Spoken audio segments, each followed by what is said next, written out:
क्यों बच्चों, जैसा कि मैंने वादा किया था कि हमारे फिजिक्स की जर्नी जो है वो बीएससी सेकेंड सेमेस्टर पे चल रही है। हमने कहा था सेमेस्टर भी हम ले चलेंगे। अभी पहले हम बीएससी सेकेंड सेमेस्टर की यूनिट 1 लेके चलते हैं, जो कि है थर्मोडायनेमिक्स और काइनेटिक थ्योरी ऑफ गैसेस। इसमें सबसे पहले हम थर्मोडायनेमिक्स टॉपिक पढ़ते हैं। थर्मोडायनेमिक्स में सबसे पहला टॉपिक हम पढ़ते हैं सिस्टम। क्या पढ़ते हैं? सिस्टम। सिस्टम में आपका सिस्टम जो है वो 3 प्रकार का है। सबसे पहले आपका सिस्टम है ओपन सिस्टम, ओपन सिस्टम। फिर आपका सिस्टम है क्लोज सिस्टम, क्लोज सिस्टम। आपका isolated system, isolated system, isolated system. आपके पास 3 प्रकार का सिस्टम है, ओपन सिस्टम, क्लोज सिस्टम और आइसोलेटेड सिस्टम। ये तीनों प्रकार के सिस्टम की हम चर्चा करेंगे। आइसोलेटेड सिस्टम अब हम करेंगे कैसे, आपको बता दूं, मैं आपके जीवन में दिखाऊंगा। फिजिक्स बहुत व्यवहारिक होता है, जो आपके जीवन में पाया जाता है, प्रकृति से संबंधित होता है। अभी हम ये तीनों सिस्टम जो है वो आपके जीवन में मैं दिखाऊंगा कि कैसे होता है।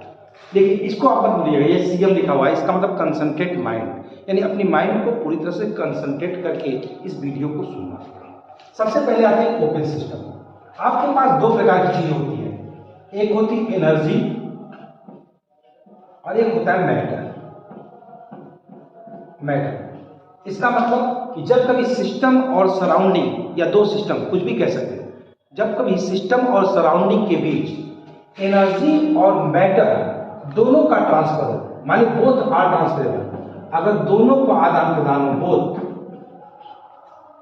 मतलब एनर्जी और मैटर बोथ ट्रांसफरेबल हो, माने दो बोथ जा सके, आदान प्रदान हो सके, बोथ ट्रांसफर, तो आप कह सकते हो ऐसे सिस्टम को ओपन सिस्टम। माने एनर्जी भी जा सके, आ सके, और मैटर भी जा सके और आ सके, तो ऐसा सिस्टम होता है ओपन सिस्टम। अब आते हैं क्लोज सिस्टम पर। क्लोज, इसको हम लोग क्या बोलेंगे बेटा? Open system. क्या बोलेंगे? Open system. अब आते हैं क्लोज सिस्टम पर। क्लोज सिस्टम क्या होता है? क्लोज सिस्टम में एनर्जी तो ट्रांसफर होती है, माने एनर्जी जो होती है वो ट्रांसफरेबल होती है, लेकिन मैटर जो है वो ट्रांसफरेबल नहीं होता है। तो ऐसे सिस्टम को हम लोग क्या बोलते हैं बेटा? हम लोग ऐसे सिस्टम बोलते हैं क्लोज सिस्टम। क्या बोलते हैं? Close system. और तीसरा जो होता है आइसोलेटेड सिस्टम। आइसोलेटेड किसे कहते हैं? आइसोलेट माने जिसका किसी से कोई प्रभाव ना हो, किसी से कोई मतलब ना हो, जिस पर किसी का कोई प्रभाव ना पड़े। जैसे कोई बैल अकेले चल रहा हो, कोई पागल अकेले चल रहा हो, या आप गाड़ी चलाते जा रहे हो, कोई आदमी सुन नहीं रहा है, जिस पर किसी का कोई प्रभाव ना पड़े, तो ऐसे सिस्टम को आइसोलेटेड सिस्टम कहते हैं।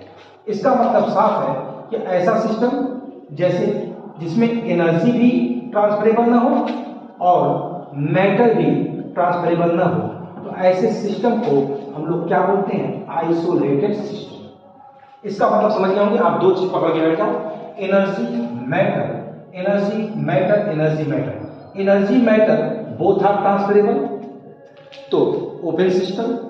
एनर्जी ट्रांसफरेबल लेकिन मैटर ट्रांसफरेबल नहीं है, तो क्लोज सिस्टम। और एनर्जी क्या है? न ट्रांसफरेबल हो और मैटर भी ट्रांसफरेबल ना हो, तो कौन होगा? Isolated system. चलो इसको मैं बहुत अच्छे से समझाता हूं आपके जीवन में। आप लोग देखते हो कि बहुत सारे पुराने परिवार होते हैं, पुराने मोहल्ले होते हैं। अब आपके मोहल्ले में बहुत सारे घर भी होते हैं, उसमें कुछ घर ऐसे होते हैं बहुत पुराने से कि जो आपस में बातचीत करते हैं, जो बातचीत करते हैं, जो बात निकल रही है मुंह से, ये क्या है? एनर्जी है। क्या है? एनर्जी। और कुछ घरों में खाना का आदान प्रदान भी होता है, जो भोजन होता है, कभी मैगी बना के दे देते हैं, कभी भावरी चोखा बना के दे देते हैं, या कभी कुछ भी दे देते हैं। तो अब मैटर भी ट्रांसफर हो रहा है, कभी इनके यहाँ, कभी उनके यहाँ, कभी इनके यहाँ, कभी उनके यहाँ, आता जाता रहता है। तो ऐसे सिस्टम कौन हुआ? Open system. माने सिस्टम और सराउंडिंग के बीच एनर्जी भी ट्रांसफरेबल हो और मैटर भी ट्रांसफरेबल हो, तो ऐसे सिस्टम को कहते हैं ओपन सिस्टम। चलो अब थोड़ा और आते हैं। आजकल बहुत सारी नई कॉलोनियां बन रही हैं, नई कॉलोनियां, जहां पे कुछ लोग जमीन ले करके मकान बनवाते हैं। आप वहां के बारे में सोचो थोड़ा ध्यान से बेटा। वहां पे क्या होता है कि लोग कॉलोनियों में बाहर निकल जाते हैं, एक दूसरे से बातचीत भी करते हैं, मानी एनर्जी दे रहे हैं, ट्रांसफर हो रहा है, एक दूसरे से बातचीत कर रहे हैं। लेकिन कोई किसी को खाने पे नहीं बुलाता है, न उनके यहाँ खाने जाता है न खाने पे बुलाता है। तो ऐसा सिस्टम कौन सा हुआ बेटा? क्लोज सिस्टम, माने एक लिमिट में एनर्जी तो देंगे लेकिन मैटर नहीं देंगे। और तीसरा, जैसे आजकल बड़े बड़े महानगरों में बहुत सारे फ्लैट बने हुए हैं, एक के ऊपर एक फ्लैट बने हुए हैं, एक एक बिल्डिंग में हजारों हजारों फ्लैट है, 500-500 फ्लैट, 600-600 फ्लैट, ऐसे आपके बहुत सारे फ्लैट हैं। और आपको ये भी बता दूं कि आपको ये नहीं पता रहता कि इसमें शर्मा जी है कि इसमें वर्मा जी, माने बगल वाले को ये नहीं पता है कि इस वाले फ्लैट में कौन रहता है, या इसको ये नहीं पता कि बगल में कौन रहता है। इसका मतलब न तो आपस में कभी बातचीत होती है और न ही किसी प्रकार के खाने का कोई आदान प्रदान होता है। इसका मतलब साफ है, न तो एनर्जी ट्रांसफर होती है और न ही मैटर ट्रांसफर होता है। तो ऐसे सिस्टम को क्या कहते हैं? Isolated system. तो आप बहुत प्रेम से इसको समझ सकते हो, मैं दोनों हाथ से समझाने की कोशिश करता हूं कि आपके पास ये एक एनर्जी है और ये एनर्जी और ये मैटर। जब एनर्जी और मैटर दोनों ट्रांसफरेबल होगा तो सिस्टम कैसा होगा? ओपन।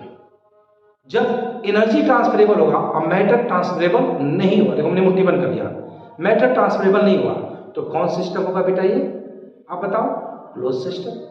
और जब कभी एनर्जी भी बंद हो गया, ना एनर्जी ट्रांसफर ना मैटर ट्रांसफर, तो ऐसे सिस्टम को क्या बोलते हैं? Isolated system. तो आप समझ गए होंगे इस टॉपिक के अंतर्गत क्या है। थर्मोडायनेमिक सिस्टम में open system, close system, isolated system, और इस तीनों प्रकार के सिस्टम में आप समझ गए होंगे कि एक में एनर्जी और मैटर ट्रांसफर होता है, एक में एनर्जी और मैटर में से कोई ट्रांसफर नहीं होता है, और एक में एनर्जी मैटर दोनों ट्रांसफर होता है। क्लियर हुआ? अब आते हैं किस पर? इसी के अगले टॉपिक पर, state and path function. State and path function. State and कौन फंक्शन? Path function. अब स्टेट एंड पाथ फंक्शन क्या होता है? बहुत मजेदार टॉपिक है, गजब का टॉपिक है। क्लियर? गजब का टॉपिक है स्टेट एंड पाथ फंक्शन। कैसे करेंगे state and path function? State और पाथ फंक्शन का सबसे मजेदार टॉपिक क्या है? आपका जो सिस्टम स्टेट पर डिपेंड करे वो स्टेट सिस्टम, जो पाथ पर डिपेंड करे पाथ फंक्शन। अब प्रश्न ये पैदा होता है कि स्टेट और पाथ फंक्शन क्या है। जैसे मैं समझा कि मान लो ये आपका घर है और ये आपका कोचिंग है। क्लियर? और आपकी पोजीशन को मैंने ए कहा और कोचिंग की पोजीशन को बी कहा। आप ए से बी में गए और यहां पर टीचर पढ़ा रहा है आपको। क्लियर? आप अपनी कोचिंग में गए और टीचर को इससे कोई मतलब नहीं कि आप कैसे आए, आप गाड़ी से आए, पैदल आए, कूद के आए, हवा में आए, इससे कोई मतलब नहीं। सिर्फ मतलब किससे है कि आप आए। तो ये आपका एक प्रकार का क्या है? इनपुट, और ये क्या है? आउटपुट। ये आपका क्या है? इनिशियल स्टेट, और ये आपका क्या है? Final state. इसका मतलब साफ है कि ए से बी पोजीशन में जो गया हो, इससे कोई मतलब नहीं रहा बेटा कि कैसे गया। तो ऐसे फंक्शन को हम क्या कहते हैं? State function. क्या कहते हैं? State function. इससे कोई मतलब नहीं कि आप कैसे गए। अब आते हैं पाथ फंक्शन। पाथ फंक्शन माने क्या? जैसे आप ए हो और बी हो, वही चीज सोचो। अब अगर आप यहां से कहें तो मैं तो ऐसे जाता हूं, मैं तो ऐसे जाता हूं, मैं ऐसे जाता हूं, आपने क्या किया? अलग अलग तरीके से गए, 1, 2 और 3। अब साफ साफ दिख रहा है कि इसमें कोई पाथ छोटा है और कोई पाथ बड़ा है। अब कोई पाथ छोटा और कोई पाथ बड़ा है तो क्या फर्क पड़ेगा? फर्क पड़ेगा, आपका एनर्जी लॉस होगा। आप जितना दूर होके जाओगे उतनी ज्यादा एनर्जी लॉस होगी, कम दूर से जाओगे कम एनर्जी लॉस होगी। अगर आपके जीवन में समझाने की कोशिश की जाए, पैसे से समझाने की कोशिश की जाए, तो यहां से यहां तक जाने के लिए आपको कम पैसा चाहिए, यहां से यहां तक जाने के लिए ज्यादा पैसा चाहिए, यहां और ज्यादा चाहिए। इसका मतलब साफ है कि ये पूरा की पूरा चीज जो है वो किस पे डिपेंड कर रहा है? रास्ते पर, पथ पर। तो जो भी फंक्शन रास्ते पर डिपेंड करता है वो सारे के सारे क्या होते हैं? Path function. तो स्टेट फंक्शन क्या होता है? जो स्टेट पर डिपेंड करता है, और पाथ फंक्शन जो पाथ पे डिपेंड करता है। अब नाउ द क्वेश्चन अराइजेस कि what is the example of state and path function. तो आपको बता दूं मैं कि स्टेट फंक्शन के बहुत सारे एग्जांपल हैं।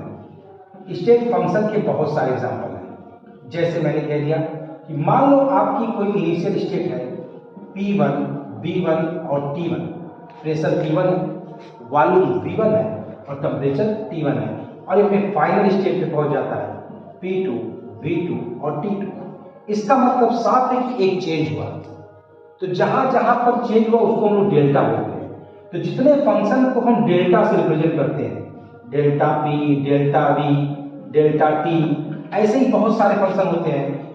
आपके बहुत सारे फंक्शन होते हैं, एंथैल्पी, एंट्रोपी होता है yes, pressure P, volume V, enthalpy होता है यस, ऐसे बहुत सारे फंक्शन होते हैं। वो सारे फंक्शन आपके क्या होते हैं? State function. अभी मैं आपको और सही तरीके से याद करा देता हूं। ये सारे एग्जांपल किसके हैं? State function. अब आते हैं पाथ फंक्शन। आपको मैं उल्टा याद कराता हूं पाथ फंक्शन। पाथ फंक्शन याद कर लो तो स्टेट फंक्शन अपने आप याद हो जाएगा। पाथ फंक्शन में बहुत मजेदार बात जानते हो क्या है? दो ही चीज होती ही है, एक होता है वर्क और एक होता है हीट। अब इसके बाद जो बचता है आप समझ लो लगभग लगभग क्या है? वो आपका स्टेट फंक्शन। ये दोनों कौन है?